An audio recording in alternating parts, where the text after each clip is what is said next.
G'day guys, how's it going? Alright, we're doing a review on the Honda CRF250L, which is Isaac's bike. G'day guys.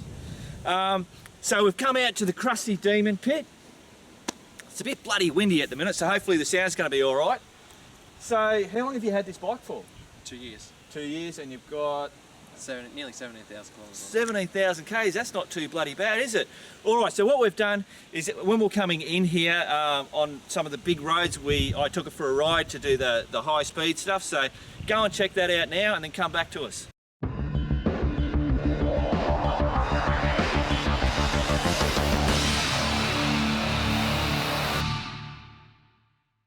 Alright guys, so look, I've got to first up tell you, this is a voiceover. I lost all the audio. Well, the audio didn't work on the helmet cam. I don't know why it's working now, but not when we were out there today. So I've got Isaac up ahead, he's in the Jeep, and we're now doing this speed test. As you can see, the bike's up to about 90 k's there, just about to overtake Isaac. Now, this, I was really surprised with this bike how well it was planted on the ground. You know, being a lot lighter bike than, you know, the DR650, which is what I'm used to. I'm doing 100 k's there now, and there was no speed wobbles. It didn't feel squirmy or anything. This bike is actually better at speed than what Alistair's old DRZ400 was. Now we've got to remember that, you know, these bikes that we're riding, they're used bikes and they've had bits and pieces changed, so it's not bikes directly out of the factory. But I tell you, I was so impressed with this bike. The gears, changing through the gears, the throttle control, everything was just so buttery smooth. There you go. So I'm getting it up to, like, there's 114 k's I got that up to, and it was still solidly planted on that thing. All right, so I keep going for a little bit more, but I'm not going to bloody carry on around here. I'm going to jump ahead now. So I just pulled up for Isaac, but I realised, shit, he was right on me bloody tail. So now we're getting into the first part of the tracks. Now this route that we're doing is the start of the ramble ride that we do. So what we're doing here is we're heading through and we wind our ways through to Checkpoint Charlie. And then from Checkpoint Charlie, we then head through to the Crusty Demon Pit. So in here, I'm just giving it a bit of a play around. And it cornered, it powered on, it did everything wonderful. All right, let's head on to the Crusty Demon Pit.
Rightio guys, so now what we're going to do is quickly run through some of the bloody stats on it.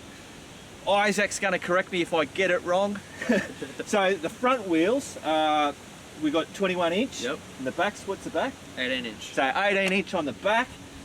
It's a single cylinder, 250cc. It's EFI, yeah, EFI? Yeah, fuel injected. Yep. What else?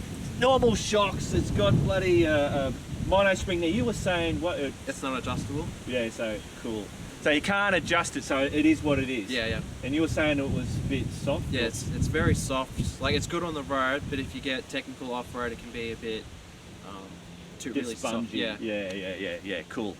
All right, so what else have we got? So I've got a Q4 FMF exhaust, bark busters, and a B&B tail luggage rack. Yeah, they're good.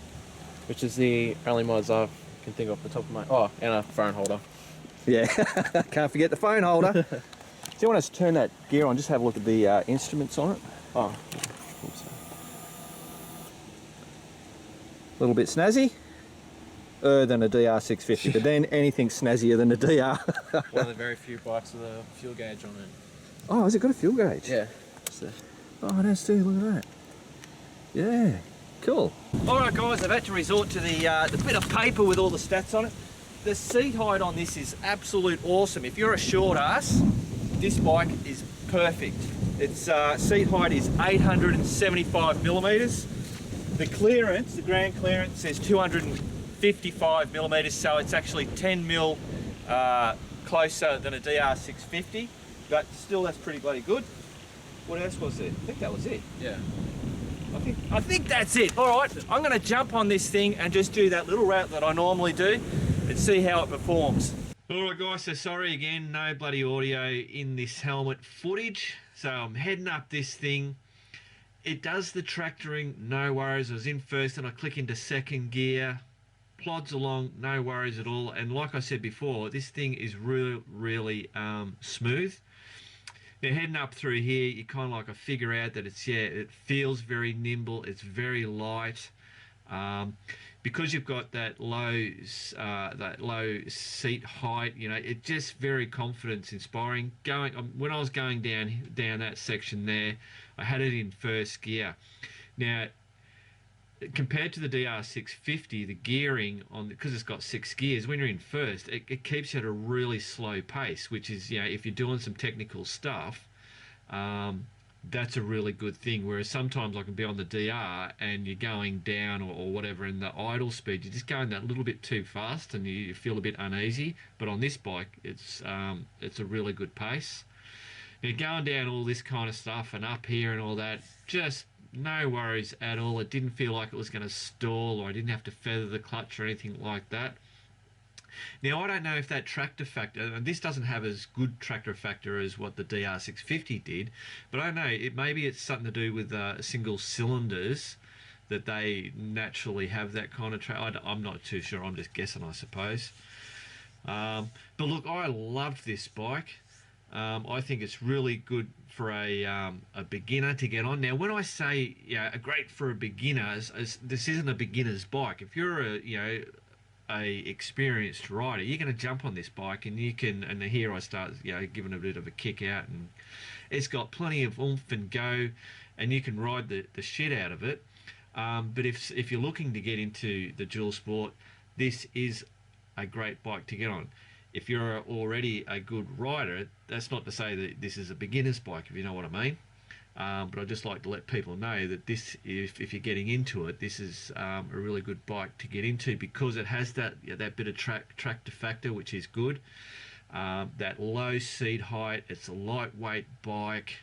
I think for someone learning to ride, it'd work pretty bloody good.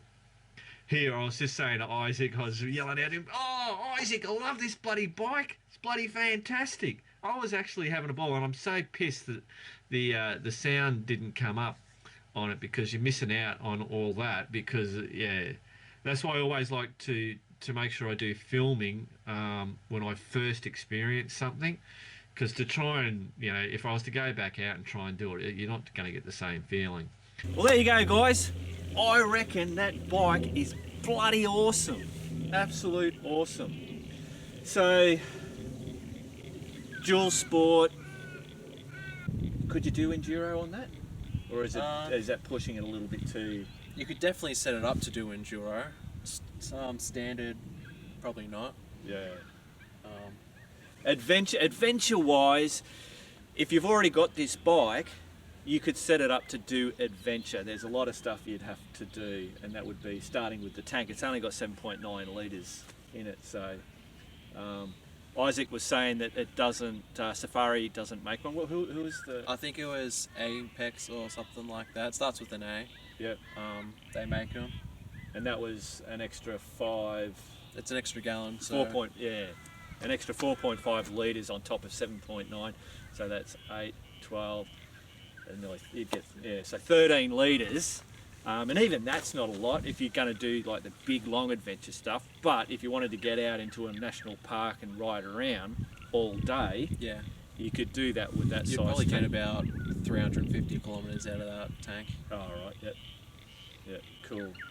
And you were talking about maybe getting suspension a little bit stiffer if you were to go more dirt. Yeah, definitely. Dirt. And do they have stuff to be able to do that? Yeah, it's expensive, but you can do it. Yeah. It's about 800 to $1,000 to do the suspension. Any suspension on any bloody motorbike, upgrades are always expensive. Yeah. Cool. So yeah, tractor factor, it's got it. It's no bloody DR650 or a 400, but it has got that tractor factor. It's got the 6 gears. It'll do the highway run. It'll comfortably sit on 110. Yeah, he said. Any policeman listening, he's done 140. Yeah. But at 140, you start to, those when you get those little bit of wobbles. I got it up to 113 on that dirt road, and it was just absolutely beautiful. It did that really good. What else? We're not too sure about the back. What do you call it? The subframe. The subframe. Whether it's got a full subframe or not, you'd have to check that out from the point of putting a lot of weight. But you've had like 20 kilos on there. Yep, no problems whatsoever. So yeah, if you've got this bike, you could do it up to do adventure stuff. If you're looking to do adventure stuff, you wouldn't buy this bike to do it. Yeah, exactly. Cool. All right, guys. I reckon we're going to call that done and bloody dusted. Remember, keep on riding, and if you ain't riding, keep on keeping on.